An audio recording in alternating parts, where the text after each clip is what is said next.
Good night and welcome to Coca-Cola Sports Scene. I'm your host Godwin Aki. Well, it's been another big week in sports. Coming up on tonight's show, the Prime Minister's Golf Challenge. And the weekend wasn't too bad either. Here's a look at our weekend briefs.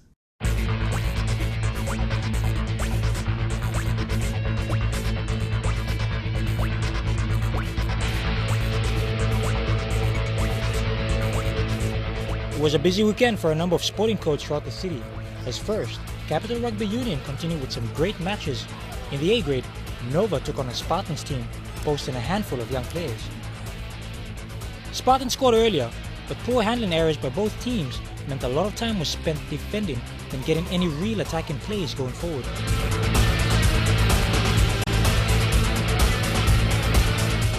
To AFL, and the Central Bombers were looking to continue their good form against a strong Bomana Cats outfit. The Cats, well-drilled attacking structure, saw them score early in the first quarter.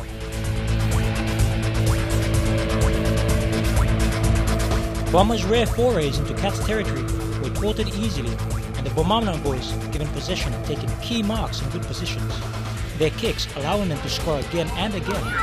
It was 2-3 for 17 by the break.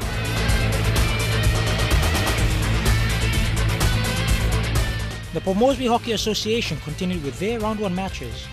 Association Secretary Caroline Kahai on the progress of the competition. We are in the second game of first round in this competition. We have 2 rounds, which should end in October. One of the first things we noticed is the difference in venue. The IAA School over here obviously has a smaller venue. Was it easy finding a new place? No, it was fairly challenging. The stadium where we formerly used the venue is now under renovation for the 2015 games. So we struggled looking for venue. We're fairly fortunate to secure this venue for the games.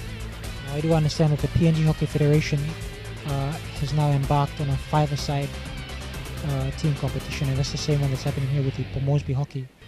Is there a difference in how they play? Yes, for this season alone, we will be playing the 5-a-side, and it is different. It's the normal competition is 11-a-side. For this season, it's a 5-a-side season, and it will be played during the PNG games in November, and as well as a lead up to the 2015 games.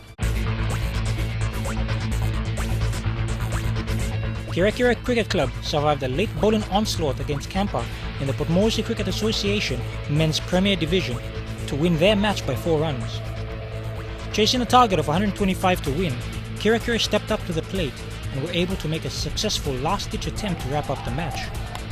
With 4 overs left and a score of 90 runs, Kampa were piling on the bowling pressure and restricting runs for the boys from PNG South, with good cover feeling near the off-slip. However, a series of big hits and boundaries by Kira's Hoge Heo brought the run rate to 12 runs with 12 balls left and ensured a very tight and tense finish, with a dropped ball by Kampa's outfield all but securing the win for Kira.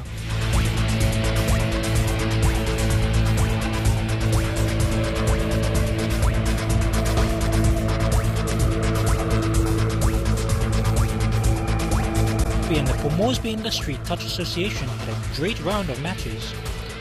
PMMI Insurance took on TNT in the mixed division, while NPC went up against ANZ Lotus in the women's division.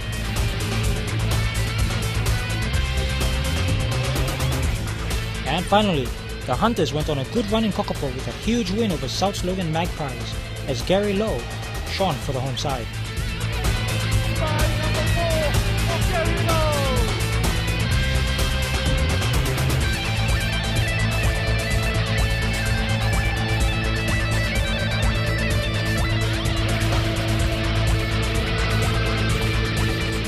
Well, the government launched last week an 80 million kina plan for the development of Bisini Parade sporting complex that will see upgrade in soccer, rugby union, league, cricket, softball, netball, lawn bowls, and a multi-purpose oval for AFL and touch footy.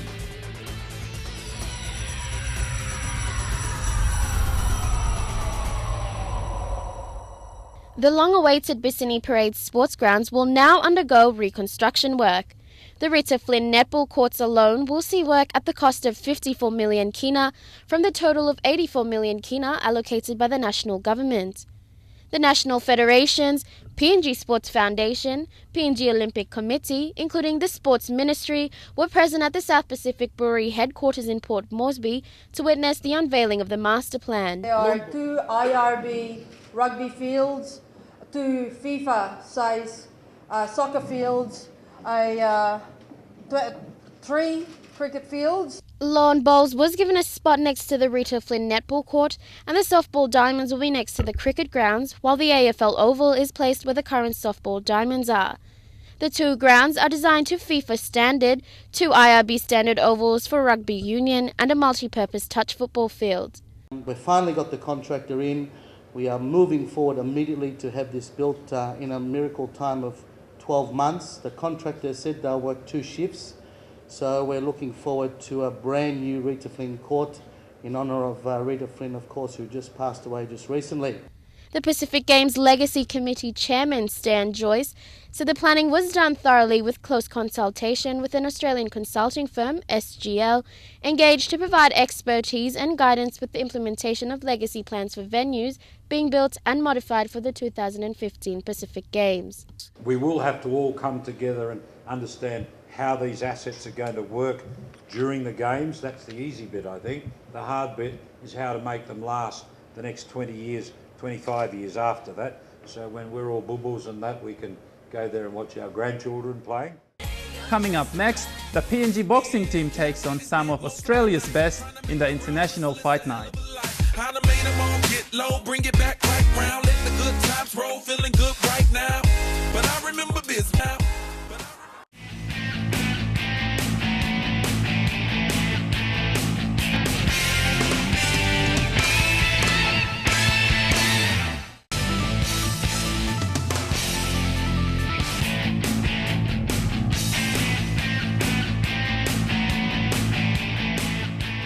The PNG Amateur Boxing Union hosted the International Fight Night tournament at the Lamana Gold Club.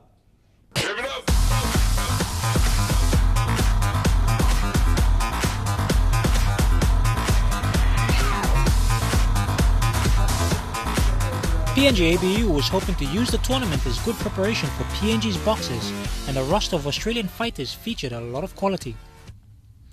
The night opened with 3 bouts featuring local fighters. Louis MacGyver and Charlie Keama in the 49 kilo division. The 2007 PNG Games silver medalist MacGyver tested by Keama, with Keama winning.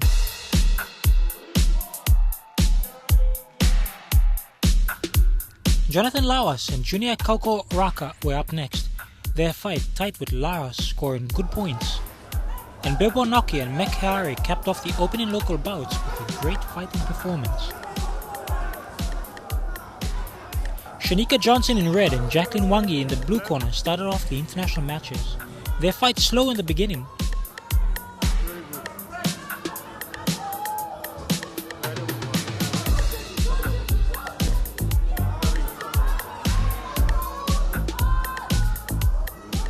Before heating up later on in the second round.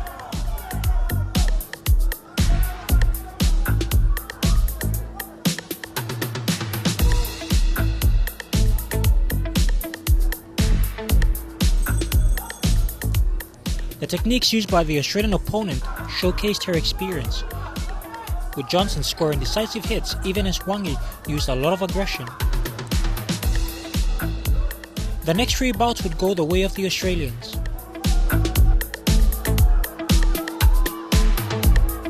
Luke Travis, Simon Cooper, Sky Nicholson all win by points.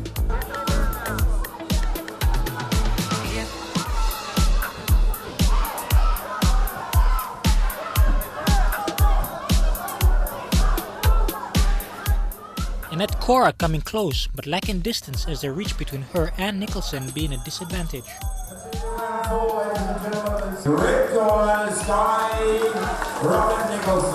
It was Australia 4, PNG 0. After the break, more boxing as Andrew Asaiga, Thaddeus Katua, Tom Boga and Henry Ummings step up to the ring.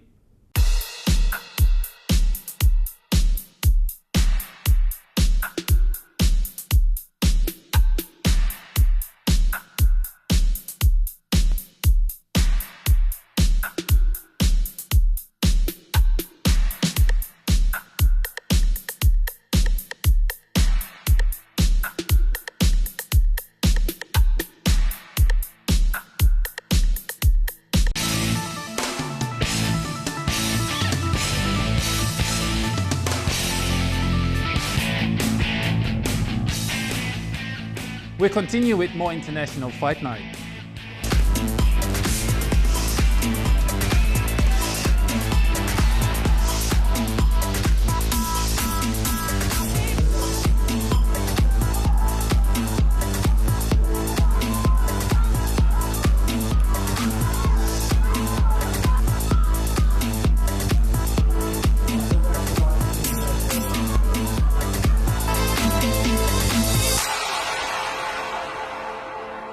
The crowd felt as if the one-sided nature of the fights would continue in bout 9 with Brent Rice and Tom Bogger in the ring for the 4-kilogram weight division. But fighter Tom Bogger was not in a mood to waste time and went in hard and fast. With rapid counterpunches and good defense, he pushed his opponent to the limit. The cheer of the crowd, loud as a split decision, handed Bogger the win. The judge's decision. To the blue corner, Tom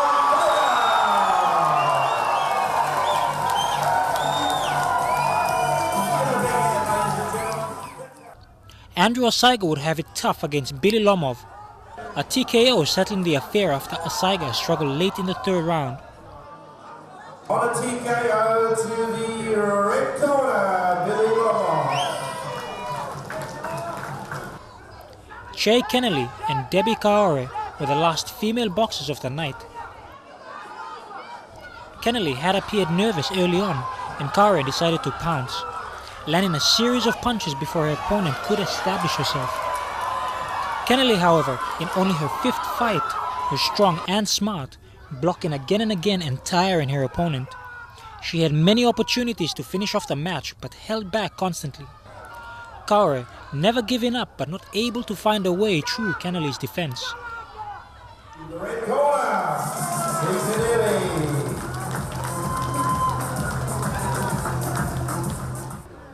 Thaddeus Katua tore into Rhys Evans in their 60-kilogram matchup, both fighters exchanging fists early and hard, but neither getting the upper hand. Katua, though, had the backing of the crowd and raised in the 2nd and 3rd rounds.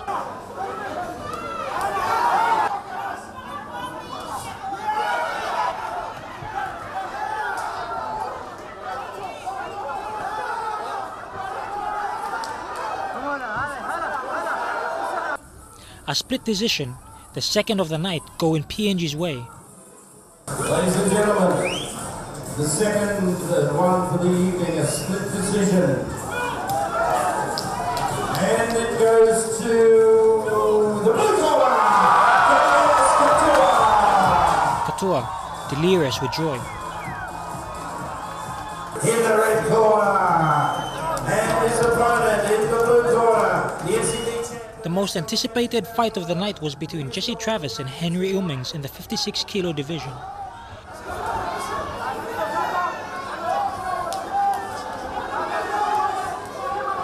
In most of the previous bouts, the Australians had tired the PNG boxers out. This time, it was Ummings who was dancing his way to victory. Time and again landing good hits and ducking, his close fighting style working well against his opponent. Ummings won in the end, much to the delight of the watching fans.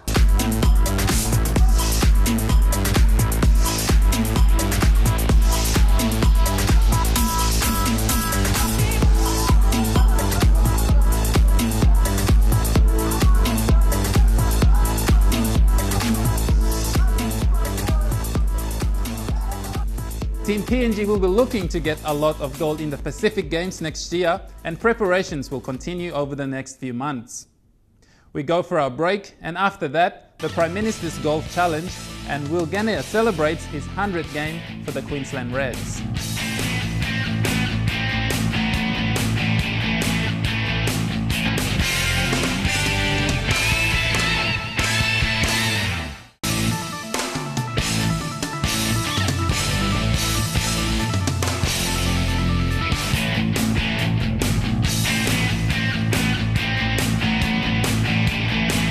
The PNG Sports Federation and Olympics Committee were the organisers of the 2014 Prime Minister's Golf Challenge, which along with the Trukai Fun Run are the biggest fundraising events geared at raising money for Team PNG taking part in the international events, most notably the Commonwealth Games and Youth Olympics, and also for the Pacific Games. Jeremy Moggy with this story. Teeing off earlier in the day, the annual Prime Minister's Golf Challenge attracted 52 teams from various corporate and government entities. Registration for each of the teams taking part cost 3,000 kina, with an expected return of just over 160,000 kina. A host of sponsors for the event also showed their support, with prize money up for grabs for the competitors in a number of holes. The PNG Olympic Committee will be using the funds raised from the Golf Challenge to support Team PNG at both the Commonwealth Games to be held in Glasgow, Scotland, as well as the delegation to the Youth Olympics to be held in Nanjing, China, and as well as that, support preparations for Team PNG at the 2015 Pacific Games. With 4 members per team, there was plenty of opportunity to score well, some players having more luck than others, while other teams were engaging the help of well-known golfers. The competition is a one-day event, with organisers, the PNGOC, also hopeful that the late challenge in 2 weeks' time will also produce an attractive financial windfall.